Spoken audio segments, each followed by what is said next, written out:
Hello everyone, good morning. কেমন আছো তোমরা সবাই? আশা করি তোমরা সবাই ভালো এবং সুস্থ আছো। আমিও বেশ ভালো আছি, বিন্দাস আছি তোমাদের আশীর্বাদে।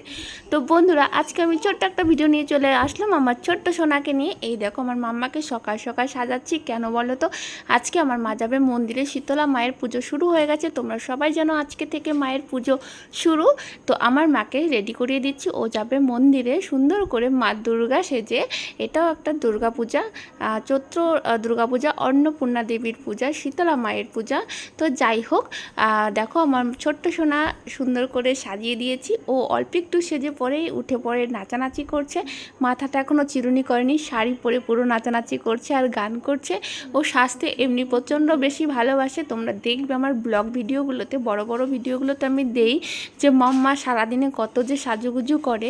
তো সেই একটু শাড়িটা পরে নিয়েছে আর ও খুশিতে লাফালাফি করছে। তো এদিকে দেরি হয়ে গেছে, ঘড়িতে বেজে গেছে তখন 8টা। ওকে বলেই ছিল 8টার দিকে যেতে, কিন্তু দেরি হয়ে গেছে। আর আজকে পুরো রানীগঞ্জ, আমাদের এখানে রানীগঞ্জ সবার মোবাইলে মোবাইলে আজকে আমার মেয়ের ছবি। সত্যি ভীষণ ভালো লাগছে। সবাই ইনস্টাগ্রাম, ইউটিউব সবাই আমার মেয়ের আজকে ভিডিও ছেড়েছে। আমি আজকে ভিডিওটা ছাড়তে একটু লেট হয়ে গেল। তো যাই হোক, তোমরা অবশ্যই ভিডিওটা দেখলে তার জন্য অসংখ্য ধন্যবাদ। এই দেখো সেই ফুটেজগুলো তোমাদের সঙ্গে একটু শেয়ার করছি। এই হচ্ছে মাম্মা যখন গিয়েছিল মন্দিরে তার ফুটেজ। তো কেমন লাগলো ভিডিওটি অবশ্যই কমেন্ট বক্সে জানাবেন। ধন্যবাদ।